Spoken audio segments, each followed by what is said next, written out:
There's options. There's so many stop options. Again. I'm so happy with them. I don't- Over here again, please. I'm going to actually show you. Hi guys, welcome back to another episode of the Healeyverse. Exciting one today because we are doing frogs.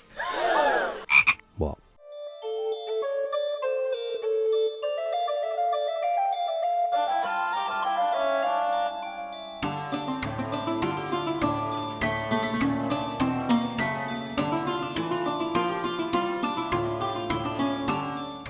Before we get into this one, very quick rundown. I recently had a uncanny character turn up at the front door. He requested a one sheath, which you'd seen us make a few weeks ago, but he also requested a sword frog, because I needed something else to make. So, sword frog it is for this one, and he turned up with his sword in this thing, which he said it's like something off Rings of Power, which I think is a lot more appropriate than he knows, because I'm pretty sure this is from Amazon. And with that being the case,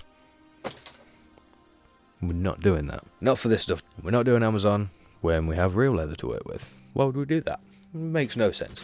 We're going to make a proper one out of leather. Now, since starting this project, I checked the contents of this coin purse and realised that the most expensive and valuable thing in there was a 20-cent coin. So, I've decided I'm doing two versions of this. I'm going to do one very cheap version, that if 20 cents is all he's got, 20 cents is all he's getting, and a very expensive version that if it turns out some of these little trinkets are actually worth something, I'll reconsider which one I give him. For now though, let's get into the cheap. This first one is incredibly simple. It is essentially just two straps of leather with some string and a couple of rivets, a couple of eyelets if you want, but you don't need them. So the first thing we're going to do is cut ourselves one strap which is going to attach to our belt loop. You want it 100mm, 200mm long, two-sided, so maybe 300mm strap of leather. It's about 30-40mm wide, and then a second strap which is about 40-50mm wide, which is going to be turned horizontal, and then you want it to be just wide enough to go around your sword. It can be wider and you can take the excess string, tie it round however you want to do this. I decided I'm just going to use what I've got, make it so that it's snug, so that when it's tight it will fit to any size sword. I've got it made so it will fit this one specifically, but you get anything slightly bigger or smaller in there as well, no problem. Once you've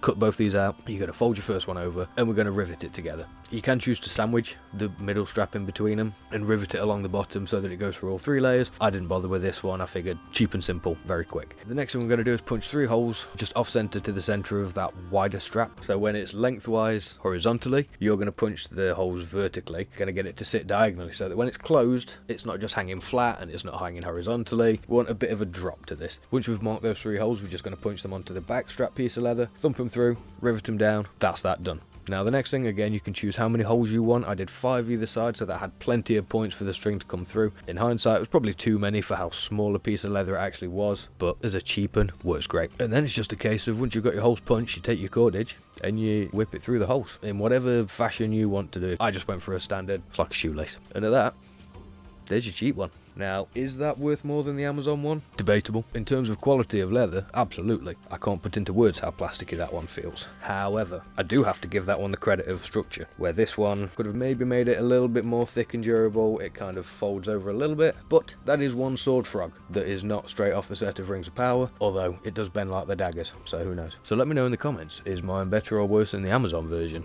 This one, I know the other one's better.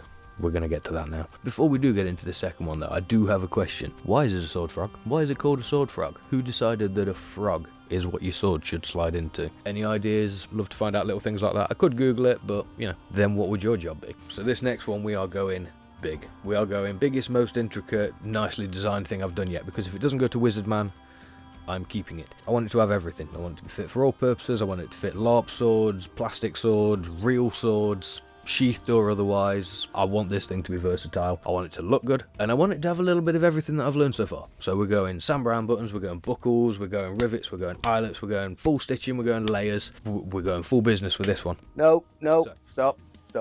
Over here. Hi. I'm going to explain this a bit more clearer than past me did, because it didn't do great. So basically, I want this to be able to sheath anything from this to this, and anything in between, potentially even a little bigger if we can afford to. I don't think we're going to get much skinnier than this. I don't think a skinnier weapon exists. But yes, this is what I mean by I want it to fit all. Send you back to him for now, but I can tell you now, I will be back a little bit later, so I'll see you then. So after spending 10-15 minutes trying to figure out what sort of design, shape, everything that I wanted, I came up with this.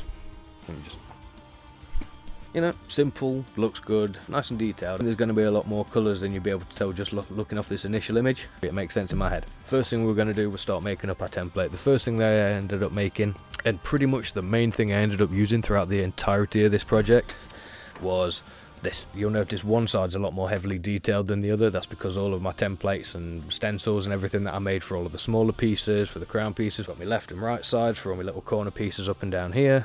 Right side, I've got my little center point that we're going to be attaching straps to later. I ended up making a few different variations of this one, and I ended up landing on this one because what I'm going to do is fold it over so that we have even more layers up in this top section up here. So that'll just fold over there like so. That clips onto that. Same with this. I made this design initially to be very pointy, and then I was like, okay, you've done this enough times now to know that very sharp points while being stitched down and glued together don't hold down very well. Stop it. Do better. So I made myself this one instead. So that is going to cover over that tiny little skinny point at the very tip meeting up against this, and we're going to eliminate all those issues. So with all of my pieces cut and prepped, it's time to start establishing all this stuff put together. So as you've seen by the footage, by this point I've got 3 different layers of this main stencil piece. I also had decided that I was going to burn in this scale looking pattern that you can see on here, but then I remembered that some of the leather that I had already had this scale texture applied, so if it ain't broke, don't fix it. I decided to count my blessings and just cut my pieces out of that. I had enough for it. I had enough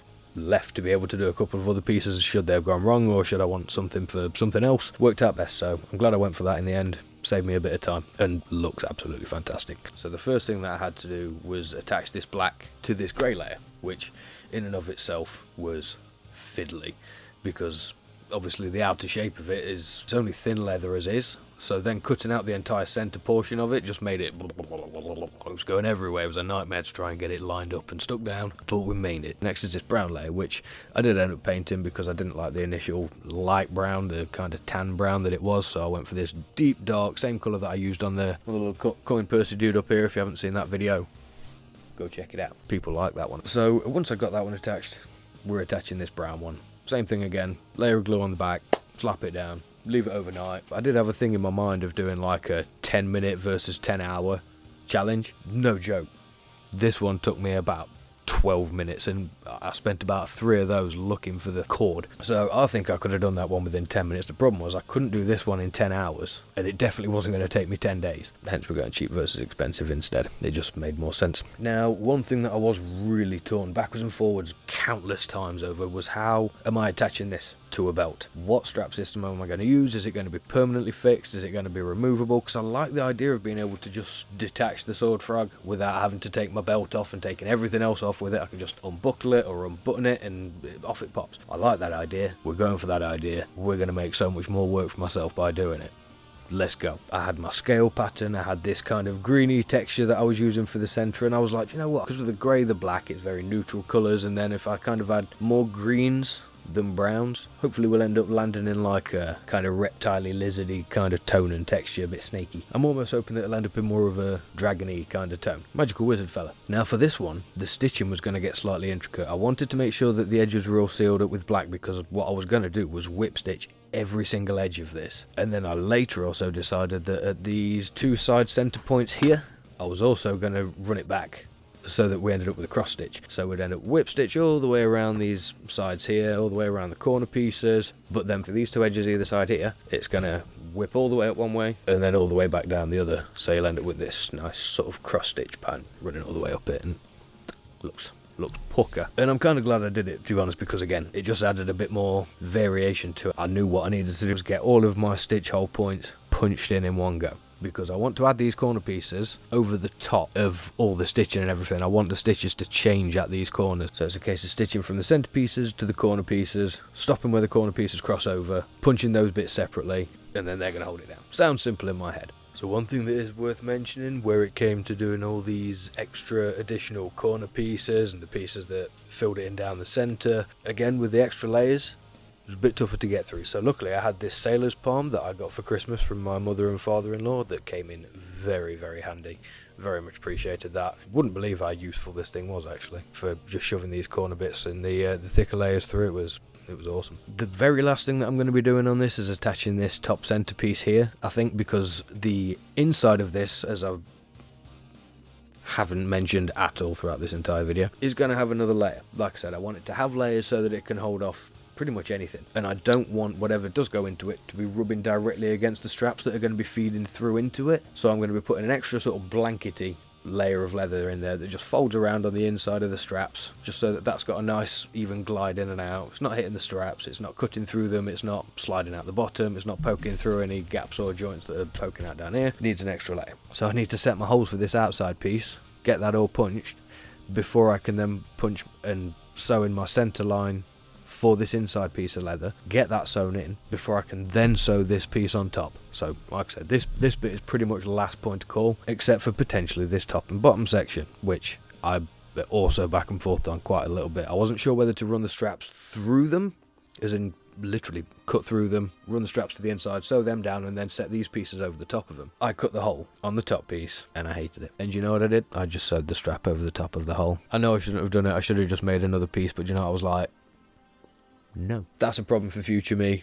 I don't think it's going to be a problem. And then I had to look at punching the rivets, getting them set in with the little section at the bottom. I put the couple of rivets on that first because I was like, I'm not going to be able to go through all 4 layers that go down to underneath, so I set the rivets in the leather and then sewed the 2 leather patches down on top. Another thing that I decided that I wanted this thing to do was for the straps to run underneath this centre point, so I had to make sure that it wasn't attached on the insides of these 2 corners, so it's attached around the bottom corner, again around the 2 inside edges, and then I just did ghost stitches through the top so that it's got stitching in a variant colour. It holds the 2 layers together because again this thing's layers on top of layers. A lot of eyelets were harmed in the making of this video, I'll be totally honest with you. They got pummeled because I got to the point where I wasn't even trying to hit it anymore. I was just letting my hand just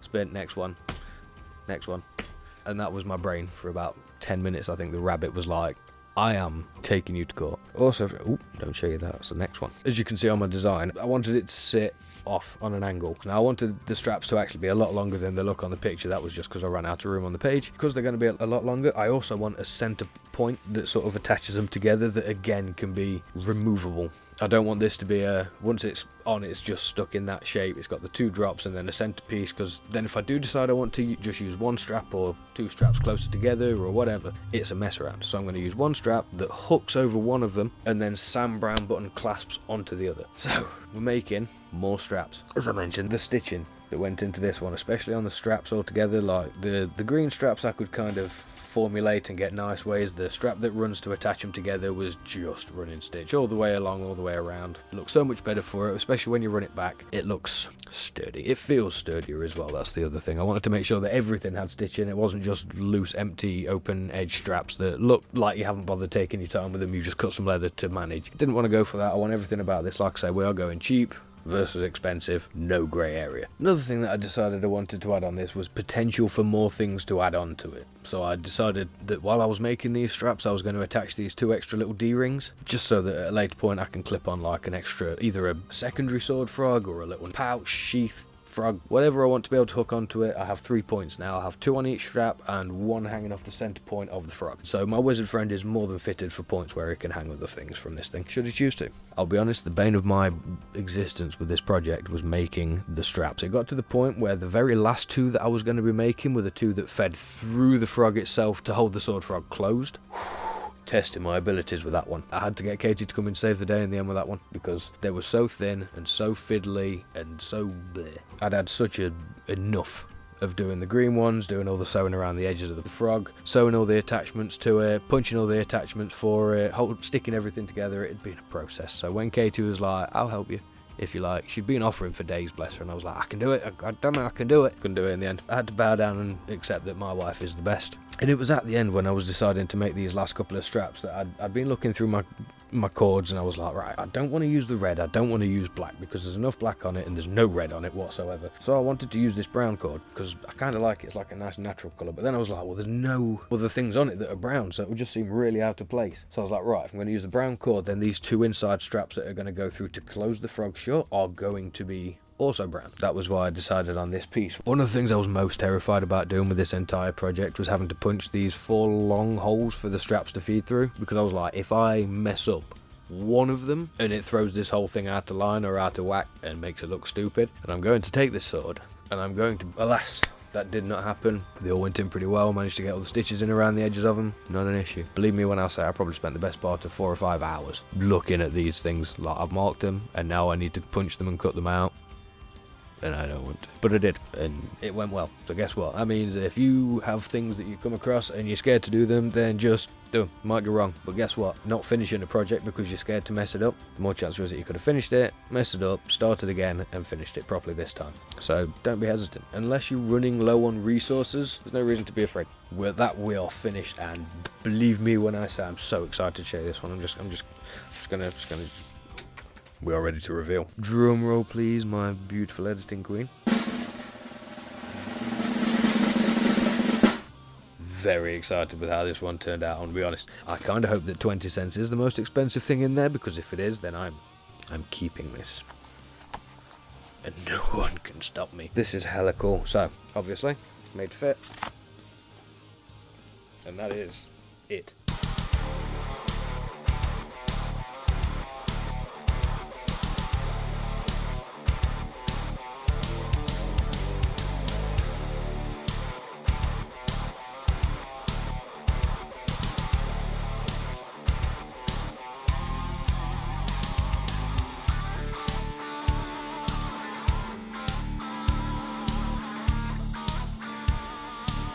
Full movement, moves with everything. These can't pull away because of the strap, but then if you want to, you can just pop that off and you can have them on whatever belt you want. You can attach them on like a back strap. If you decide that you want to have it slightly more close quarters, you can attach them double on a belt loop, and there's options. There's so many options. Stop again. So Stop. Over here again, please. I'm going to actually show you properly because I didn't do a very good job of actually explaining it in the other video, so again it falls onto future me to try and clarify it a little bit for you. Here it is. Here's how it fits. Here's how it hangs. Here's how it looks. I'm going to be honest, I think it's pretty cool. I've left the strings for now. I'll probably chop them off, think of some way to string them up or tie them up or something, but I kind of like having the excess because you can bow it or something, whatever. But for now, I'm going to show you through the different stages of it, so I've not bothered tying that to its maximum yet. But as you will see, the straps are currently, they're not quite at full extension. I think there's still another 1 or 2 holes in there, but for the most part, that is about as closed as it will go. So closed that, as I mentioned earlier, from this, and when I say it holds it, it holds it. And that is about as skinny as you will get, as I mentioned before. So we can go anything from this up to this one.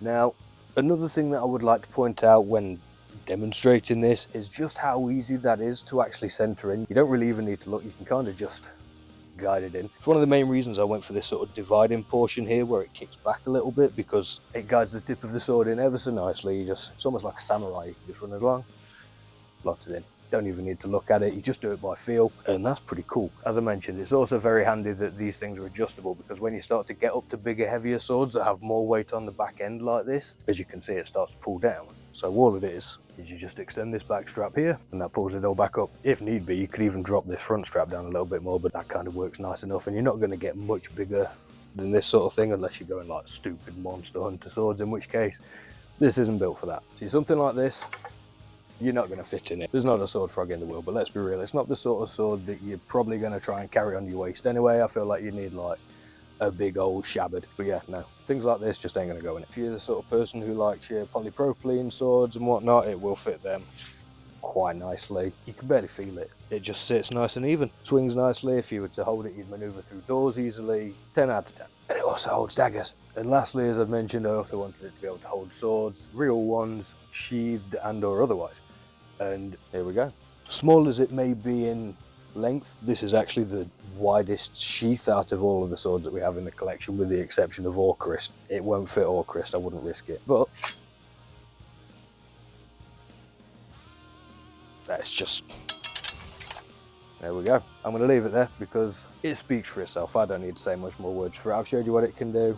Let me know what you think in the comments. Let him know what you think in the comments. Enjoy the rest of the video. So if you decided you wanted to stick a great big club, axe handle, pretty much anything that you want will go into this sword frog. I think my little wizard friend should be incredibly grateful, because I only normally make things this nice for Katie. So the fact that I've had to make this with the knowledge that it's some other unusual character, it hurts the soul. But you know what? I can make another one, because you know what? I made this one. I do have the next thing already jotted down. I've started working on the templates for it, and I'm very excited. I'm definitely starting to take some big steps here, and luckily at the moment I'm getting my foot in. It's when you get to that end point, anyone who does this kind of thing, you'll know the first bit is where you're going, oh well, but I'm not gonna, oh but what if I just don't do that today, oh But then when you get to those last few bits and you're like, okay, the end is in sight, that's where you don't want to stop. You're working on it until 3 o'clock in the morning, and at 3:30 in the morning is where your eyes don't work, your brain's turned off, and your hands are just going off of memory, and you're like... And then you look down and you realise that you've been working on the cat for half an hour. It's not good. Don't do it, guys. Get your sleep. Sleep well. I can only sit here and keep rambling more about how much I really like this thing. Ultimately, it's not down to me. I much prefer to know what all of you guys think. So if you would like to let us know in the comments, we would very much appreciate to know any feedback. What would you have done different? What colours would you have done differently? Do you like the way the grey, the blue and the brown work? I'm curious, because there's a lot of different things that went into this, and ultimately I think it looks kind of cool, but I'm only one pair of eyes. I really hope that you've liked this video, enjoyed it. If you haven't already, don't forget, like, subscribe, hit that little notification bell down next to it, make it glow. We will of course see you on the next one, whatever that may be.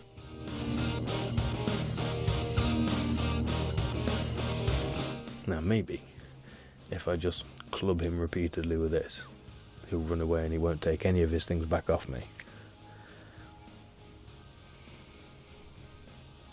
Oh hi, I forgot you were still here. No, run along. You don't need to hear this plan.